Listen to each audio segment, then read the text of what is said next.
Hi നമസ്കാരം, ഞാൻ Aushad Ibrahim. BMI അഥവാ ബോഡി മാസ് ഇൻഡെക്സ് എന്നത് ഒരു വ്യക്തിയുടെ ശരീരത്തിന്റെ ഉയരവും ഭാരവും അടിസ്ഥാനപ്പെടുത്തി നിലവിലെ ശരീരഭാരം കൂടുതലാണോ കുറവാണോ എന്ന് കണ്ടെത്താനുള്ള ഒരു അളവുകോലാണ്. ഒരാളുടെ ശരീരഭാരത്തെ മീറ്റർ സ്ക്വയറിൽ കണക്കാക്കിയ അയാളുടെ ഉയരം കൊണ്ട് ഹരണം ചെയ്യുമ്പോൾ കിട്ടുന്നതാണ് BMI.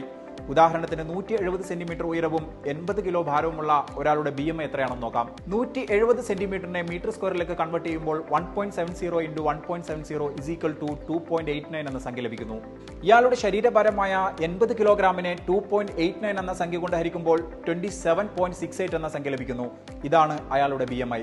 ഈ BMI വാല്യൂ 18.5 താഴെയാണെങ്കിൽ ഭാരക്കുറവും 18.5 മുതൽ 24.9 വരെയാണെങ്കിൽ നോർമൽ വെയിറ്റും 24.9 മുതൽ 29.9 വരെയാണെങ്കിൽ അമിതഭാരവുമാണ്. 29.9 മുതൽ 34.9 വരെയാണെങ്കിൽ പൊണ്ണത്തടിയുടെ ഒന്നാം ഘട്ടവും 34.9 മുതൽ 39.9 വരെയാണെങ്കിൽ പൊണ്ണത്തടിയുടെ രണ്ടാം ഘട്ടവുമാണ്. 40 മുകളിലുള്ളവയെ സിവിയർ ഒബിസിറ്റിയായി കണക്കാക്കപ്പെടുന്നു.